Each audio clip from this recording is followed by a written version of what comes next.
Salut à tous, me revoilà aujourd'hui pour une nouvelle vidéo. Vous êtes nombreux à me dire « Cédric, tu parles pas, on t'entend pas, qu'est-ce que vous voulez que je vous dise ?» On fait un interrogatoire. Je m'appelle Cédric, j'ai 30 ans, je suis père d'un enfant, je suis mécanicien. Est-ce que vous pouvez baisser la lumière s'il vous plaît? Non. Mais par contre, je peux vous présenter un tuto sur ma dernière réalisation. Un plateau en bois avec de la feutrine à l'intérieur pour jouer au dé. Au 10 000 au 421. Allez, suivez avec moi les étapes pas à pas pour le réaliser. Bon voilà, première étape, j'ai fait dans mon stock une sélection de planches de palette, de madriers, pour pouvoir les couper avec ma scie à ruban sur une hauteur de 35 mm. Ces 35 mm seront la hauteur brute de mon plateau avant l'usinage. Après avoir coupé suffisamment de planches pour réaliser un plateau de 40 cm de diamètre, on passe à l'étape 2, le collage.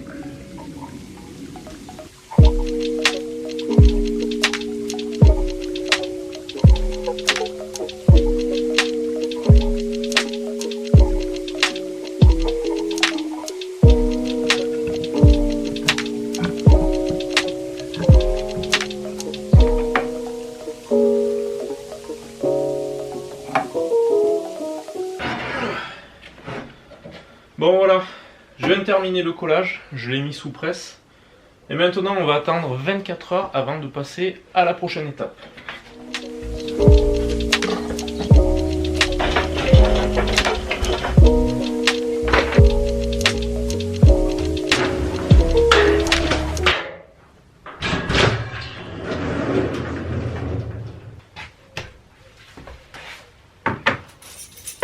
Bonjour à tous, bon voilà.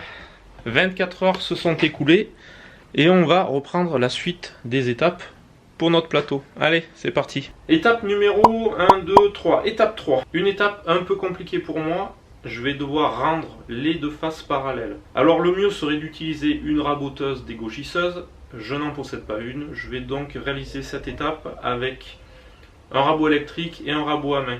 Et contrôler que les faces soient parallèles avec une règle. On perd pas de temps, on y va ?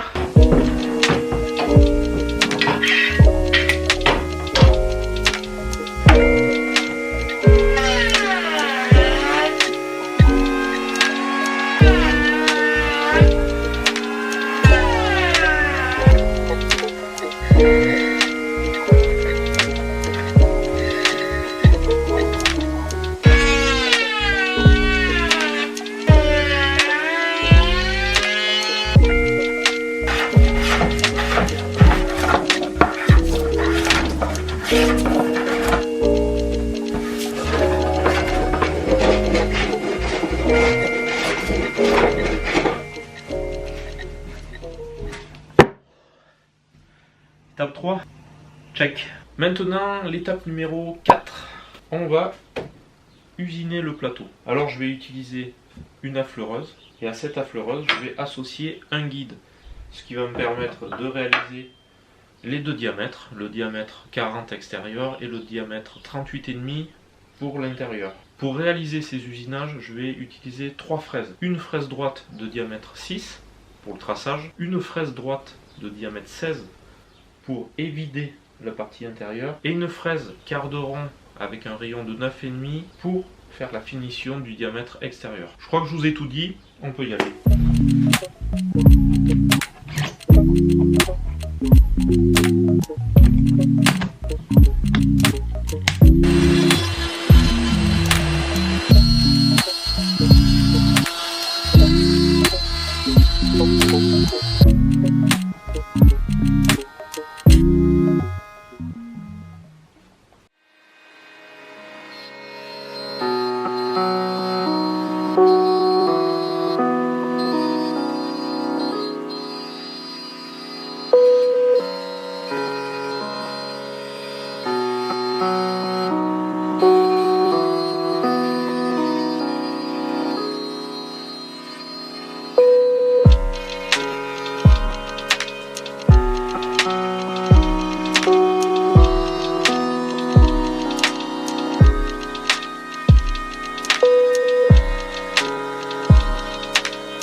Voilà les amis, jour 3, étape finale numéro 5. Et dans cette étape numéro 5, il me reste 2 points à traiter. Le premier, venir coller une bande de feutrine à l'intérieur grâce à de la colle néoprène. Et le second, venir vernir le plateau. Et en ce qui concerne le choix de la teinte à appliquer sur le plateau, je vous avais laissé libre choix de venir voter sur mon compte Instagram et de prendre la décision. Et vous avez été à hauteur de 57% à vouloir choisir la teinte chêne foncé. Alors c'est pas forcément la teinte que j'aurais choisie, mais je vais respecter votre décision et je vais donc appliquer le chêne foncé. On y va, dernière ligne droite.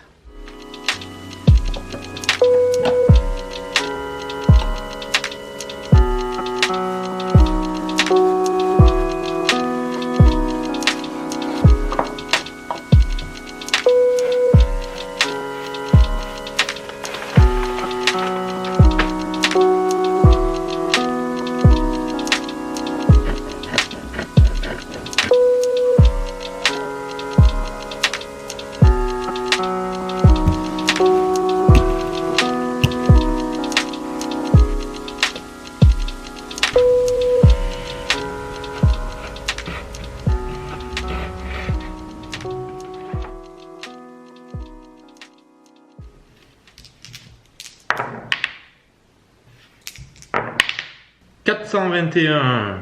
Hop, hop, hop. Voilà les amis, j'espère que ce petit tuto vous a plu. Moi je me suis bien amusé à le réaliser. Je remercie d'ailleurs tous les participants qui ont voté sur mon compte Instagram pour prendre la décision de la teinte que j'allais appliquer sur le bois. Et j'invite tous ceux qui ne se sont pas encore abonnés à aller le faire pour prendre les prochaines décisions pour mes nouveaux projets. Merci encore une fois de regarder mes vidéos et je vous dis à très bientôt. Ciao.